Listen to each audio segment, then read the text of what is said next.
Esse é mais um vídeo da nossa série Texto e Contexto, e hoje nós vamos abordar um texto muito conhecido pela cristandade em geral, que é o texto de Mateus 28:19. Eu quero que você acompanhe esse texto e o contexto do qual ele está se tratando. Acompanhe comigo. Mateus capítulo 28, versículo 18 até o 20. E aqui na minha Bíblia tem o título assim, A Grande Comissão. E diz assim: Jesus, aproximando-se, falou-lhes dizendo: Toda a autoridade me foi dada no céu e na terra. Ide, portanto, fazei discípulos de todas as nações, batizando-os em nome do Pai e do Filho e do Espírito Santo, ensinando-os a guardar todas as coisas que vos tenho ordenado. E eis que estou convosco todos os dias, até a consumação do século. Então, querido, este momento aqui, que é o último momento que acontece aqui entre Jesus e os discípulos no Evangelho de Mateus, ele é muito conhecido como a Grande Comissão, que foi a grande incumbência que o nosso Salvador, o nosso Mestre, o nosso Senhor Jesus Cristo, ele incumbiu os seus discípulos de realizar. Então, quando Jesus ele diz essas palavras aqui, ele estava dando uma ordem direta aos seus discípulos. E as pessoas que ouviram esta ordem direta, nada mais, nada menos do que foram seus próprios discípulos. Eles ouviram essa ordem. Mas essa ordem, ela não se restringia apenas ao batismo. O nosso Senhor Jesus, ele não ordenou que os discípulos apenas batizassem. Por que é dita a grande comissão? Porque foi uma grande tarefa, uma tarefa muito importante, uma tarefa muito séria, de muita responsabilidade que o nosso Salvador incumbiu seus discípulos de realizar. Primeiro ele falou assim: ide, portanto, e fazei discípulos. Então agora os discípulos, os 12 apóstolos, que de discípulos se transformaram em apóstolos, eles deveriam ir e fazer novos discípulos. E não somente em Jerusalém, em todas as nações. E aí depois vem a ordem de batizá-los, em nome do Pai, do Filho e do Espírito Santo. E aí depois vem a ordem de ensiná-los a guardar todas as coisas que vos tenho ordenado. Então você concorda comigo que os discípulos aqui, eles sabiam o que Jesus tinha ordenado para eles? Porque como que Jesus poderia pedir que os discípulos ensinassem os novos discípulos a guardar todas as coisas que o nosso Senhor tinha ordenado a eles, se eles não soubessem que coisas eram essas? Então você concorda comigo que eles realmente sabiam o que Jesus tinha pedido para eles, o que Jesus tinha ensinado para eles? Porque se eles não soubessem, seria realmente muita ingenuidade, muita displicência da nossa parte entender que Jesus passou 3 anos e meio com os discípulos, ensinando para os discípulos o que eles deveriam fazer e eles depois fizessem tudo errado. Concorda comigo ou não? Então, amado, amada, meu querido, minha querida que agora assiste esse vídeo da série Texto e Contexto, do contexto aqui que estamos abordando, que foi a ordem que Jesus concedeu. Eu quero que você entenda que a ordem que Jesus concedeu, ela é uma ordem muito séria, e você precisa entender corretamente que ordem foi essa. Então aqui na minha Bíblia tem aqui as passagens paralelas, para nós compreendermos essa grande comissão, que é a de Marcos 16. Aqui na minha Bíblia, eu vou chegar aqui bem próximo da tela para você, para ver se você consegue visualizar aí. Na minha Bíblia está escrito assim, ó, a grande comissão, e logo abaixo tem alguns textos aí que você pode acompanhar que também tratam do mesmo assunto dentro da palavra de Deus, que é a grande comissão.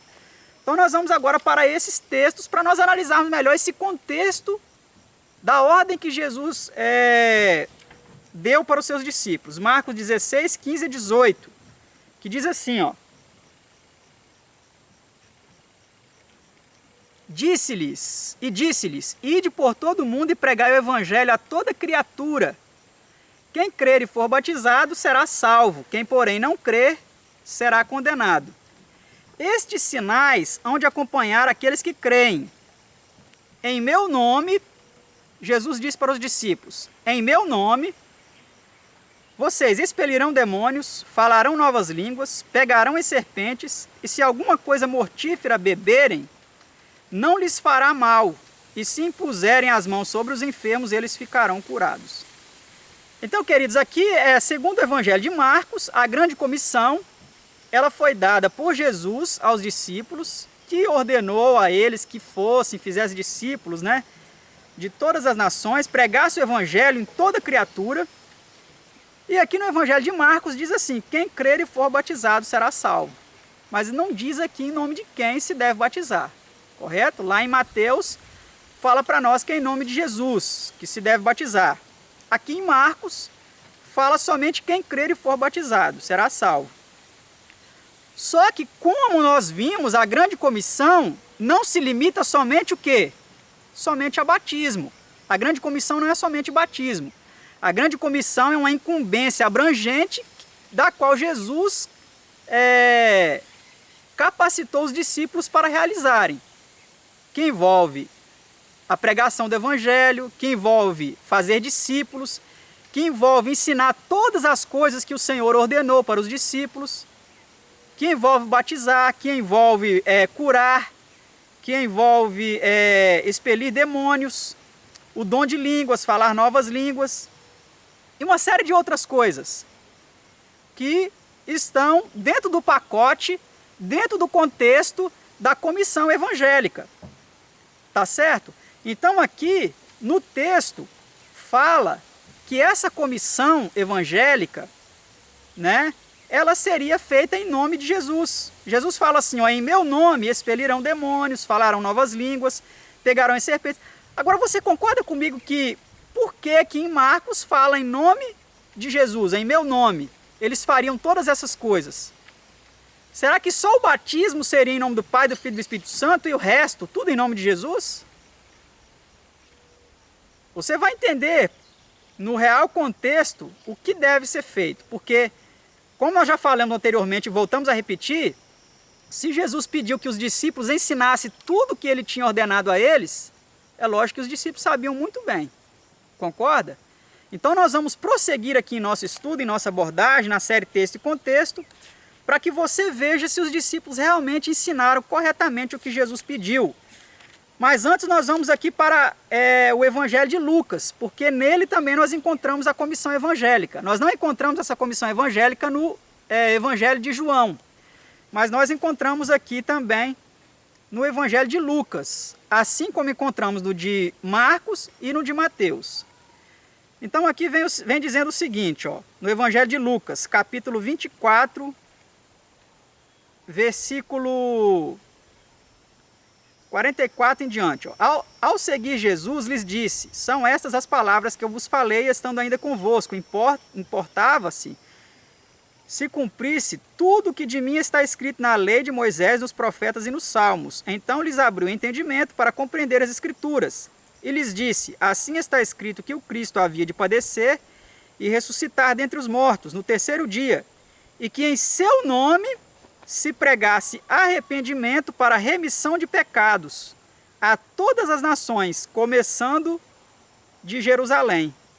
Vós sois testemunhas dessas coisas. Eis que envio sobre vós a promessa de meu Pai. Permanecei, pois, na cidade, até que do alto sejais revestidos de poder. Então, a comissão evangélica, segundo o evangelista Lucas, ela também seria empreendida em nome de Jesus. Aqui no verso 47 você encontra isso, ó, que em seu nome, Jesus está falando de si mesmo na terceira pessoa, né? Que em seu nome, ou seja, que em nome de Jesus, né? Do Messias, que ressuscitaria o terceiro dia, né? Se pregasse arrependimento para remissão de pecados. E na próxima passagem que você vai ler, vai acompanhar comigo aqui agora, você vai ver que dentro desse contexto, dessa pregação do Evangelho, os discípulos eles fizeram corretamente conforme está aqui em Lucas. Em nome de Jesus, o arrependimento, a pregação do arrependimento para a remissão de pecados a todas as nações, começando por Jerusalém. Quer ver? Acompanhe comigo aí Atos 2, verso 38. Vamos ler desde o verso 37, que diz assim, ó, ouvindo eles essas coisas, compungiu-se-lhes o coração e perguntaram a Pedro e aos demais apóstolos, que faremos, irmãos? Respondeu-lhes Pedro, arrependei-vos e cada um de vós seja batizado em nome de Jesus Cristo para a remissão dos vossos pecados e recebereis o dom do Espírito Santo. Então aqui, amado, nós vemos o cumprimento da comissão evangélica pelos discípulos. O único local nas Escrituras Sagradas em que nós vemos os discípulos cumprindo a comissão evangélica é no livro de Atos. Não existe outro. Agora eu faço uma séria pergunta a você, para suscitar uma séria reflexão na sua mente. Se os discípulos sabiam o que Jesus lhes tinha ensinado, porque Jesus falou para eles, e ensinai tudo conforme eu vos tenho dito. Então os discípulos sabiam o que Jesus tinha dito. E agora eu faço uma séria pergunta para você refletir. Por que que Pedro, para aqueles ouvintes ali daquela pregação do dia do Pentecostes, no qual foram batizados quase 3.000 almas, como fala aqui no verso 41 do capítulo 2 de Atos, como Pedro então, ele poderia estar equivocado ao dizer, arrependei-vos e cada um de vós seja batizado em nome de Jesus Cristo para a remissão dos vossos pecados e recebereis o dom do Espírito Santo. Nós vemos que esta situação, este cumprimento da comissão evangélica, ele está de acordo com dois evangelhos das Escrituras. O evangelho de Marcos, que fala que a comissão evangélica seria levada a termo, seria cumprida em nome de Jesus, e também o evangelho de Lucas. Então isso suscita uma séria reflexão, querido. Será que realmente as palavras, batizando-os em nome do Pai, do Filho e do Espírito Santo, saíram dos lábios de Jesus, tal como nós encontramos hoje no evangelho de Mateus? Isso é para que você reflita, porque se realmente Jesus falou aquilo, os discípulos desobedeceram a Jesus. É essa a realidade, porque esse não é o único texto que fala que os discípulos batizaram em nome de Jesus. Existem mais. E eu quero que você acompanhe comigo os demais. Capítulo 8, versículo 12 em diante, diz assim, ó, quando porém deram crédito a Filipe, que os evangelizava a respeito do reino de Deus e do nome de Jesus Cristo, iam sendo batizados, assim homens como mulheres. O próprio Simão abraçou a fé e, tendo sido batizado, acompanhava Filipe de perto, observando extasiado os sinais e grandes milagres praticados. Que no livro de Marcos nós vemos que esses sinais seriam realizados em nome de quem? Em nome de Jesus, querido. Então a Bíblia como um todo, não um versículo isolado apenas de Mateus 28, 19, que é único, não existe outro. É um versículo isolado. E nós não podemos fundamentar uma crença, uma doutrina em apenas um versículo isolado das Escrituras. Então nós vemos aqui que nesse contexto do livro de Atos, igualmente conforme o primeiro batismo de quase 3.000 almas, de Atos 2, 38 a 41, a missão dos discípulos foi cumprida em nome de Jesus, inclusive o batismo. Por exemplo, ó, versículo 14 em diante. Ouvindo os apóstolos que estavam em Jerusalém, que Samaria recebera a palavra de Deus, enviaram-lhe Pedro e João, os quais, descendo para lá, oraram por eles para que recebessem o Espírito Santo, porquanto não havia ainda descido sobre nenhum deles, mas somente haviam sido batizados em o nome do Senhor Jesus. Então lhes impunham as mãos e recebiam estes o Espírito Santo. Olha aqui, querido, que interessante. Então os samaritanos, em um dado momento, eles receberam também o batismo em nome de Jesus. Só que a pessoa que ministrou a eles esse batismo, aqui a Bíblia não conta, ela não fez a imposição de mãos para que eles recebessem o Espírito Santo. E quando isso chegou ao conhecimento dos apóstolos, né, que ficaram sabendo disso, eles fizeram o quê? Eles fizeram a imposição de mãos sobre os samaritanos, que já haviam sido batizados em nome de Jesus, e eles receberam ali então o dom do Espírito Santo. Conforme foi relatado em Lucas capítulo 24, ali nos últimos versículos, né, que eles receberiam a promessa do Pai, até que do alto eles fossem revestidos de poder. Essa referência a poder é uma referência clara ao Espírito Santo, como o poder de Deus. que desceria sobre os discípulos e sobre os conversos, né? E aqui ela se cumpre na vida até dos samaritanos, que era um povo odiado aí pelos judeus, que foram batizados em nome de Jesus e depois receberam o dom do Espírito Santo por meio dos apóstolos, né? A imposição de mãos e como aqui no verso 17 fala, então lhes impunham as mãos e recebiam estes o Espírito Santo. Tá certo? Então mais um texto aqui, querido, de Atos, que mostra que os discípulos foram batizaram em nome de Jesus. Tá certo? Eu quero citar para você mais um que está no capítulo 10, versículo 47 a 48. Porventura pode alguém recusar a água para que sejam batizados estes que assim como nós receberam o Espírito Santo? Então olha aqui, querido, aqui é a situação inversa. Aqui estes conversos, né, que foi lá o centurião Cornélio e aqui os seus ali, que receberam a visita de Pedro, eles primeiro receberam o Espírito Santo para depois receberem o batismo em nome de Jesus. Olha aqui como não existe uma ordem. Primeiro nós vemos que os samaritanos receberam primeiro o batismo em nome de Jesus para depois receberem o Espírito Santo. Aqui agora nós vemos que Cornélio e os seus ali, né, receberam primeiro o dom do Espírito Santo, falaram línguas, etc., e depois receberam o batismo em nome de Jesus, tá certo? Como diz no verso 48, aí ordenou que fossem batizados em nome de Jesus Cristo. Então lhe pediram que permanecesse com ele por alguns dias. Agora eu pergunto, querido, Pedro, ele tinha realmente ouvido Jesus dizer, batizar em nome do Pai, do Filho e do Espírito Santo? Porque aqui nós não vemos Pedro ordenando isso. E Jesus ordenou que eles ensinassem tudo que Jesus tinha mandado a eles. Então nós só podemos acreditar, queridos, que o testemunho geral, completo, abrangente das Escrituras, ele mostra que a comissão evangélica, que o contexto dessa missão que Jesus concedeu aos discípulos seria realizado em nome do próprio Jesus, que recebeu toda a autoridade do céu, no céu e na terra, pelo seu Pai, tá certo? Por isso ele poderia incumbir os discípulos de cumprir a missão em seu próprio nome, e não em nome de um Deus trino que foi elaborado depois. Foi uma crença que se desenvolveu depois, não era uma crença apostólica, e ela foi desenvolvida depois. Basta você estudar um pouco o desenvolvimento da história do cristianismo que você vai entender isso. Tá certo?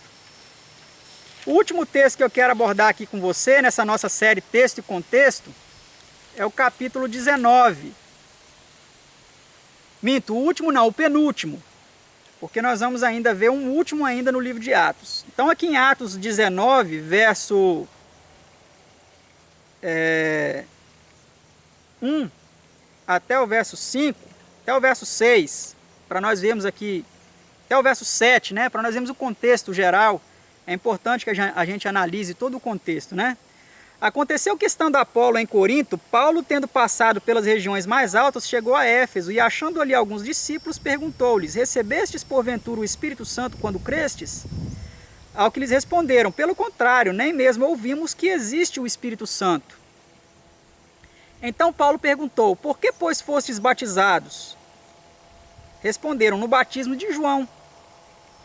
Disse-lhes Paulo: João realizou o batismo de arrependimento, dizendo ao povo que cresce naquele que vinha depois dele, a saber, em Jesus. Eles, tendo ouvido isto, foram batizados em o nome do Senhor Jesus. E impondo-lhes Paulo as mãos, veio sobre eles o Espírito Santo, e tanto falavam em línguas como profetizavam. Eram ao todo uns 12 homens. Então aqui, amado, mais uma vez um grupo de homens sendo batizados agora por Paulo, que foi um novo converso, né? A ser batizado em nome de Jesus. Então eles foram aqui então também batizados em nome do Senhor Jesus. Tá certo, querido? E aqui o último texto que eu quero analisar com você é o capítulo 22 de Atos, verso 16, que diz assim, ó: e agora, e isso é um apelo que eu te faço, querido, leia esse texto aqui, ouça esse texto como um apelo pessoal do Espírito de Deus ao seu coração. dizendo o seguinte: e agora, por que te demoras? Levanta-te, recebe o batismo e lava os teus pecados, invocando o nome dele. Aqui não cita, mas pelo contexto anterior que nós vimos aqui, esse nome dele não é nada mais, nada menos que o nosso Senhor e Salvador Jesus Cristo. Que você tome essa decisão, querido, de ser batizado em nome de Jesus Cristo. Se você ainda não fez isso, que o Senhor trabalhe no seu coração para que você entenda que este é o batismo correto. Você então aceite a fé verdadeira. Porque em Efésios 5, verso 5 diz que há uma só fé e um só batismo. Se você foi batizado em um batismo trinitário, me desculpe eu te dizer isso, mas o seu batismo não é válido. O seu batismo não é bíblico. O seu batismo é um batismo isolado, é uma fórmula isolada nas Escrituras que os discípulos não cumpriram porque Jesus não ensinou que eles cumprissem essa ordem. Eles cumpriram a ordem correta, que era batizar em nome de Jesus Cristo, invocando o nome dele. E que você tome essa decisão e que o Senhor o abençoe. E que se você já tomou essa decisão, que o Senhor continue lhe concedendo o dom do Espírito Santo para que você seja guiado em toda a verdade. Amém? Que Deus te abençoe.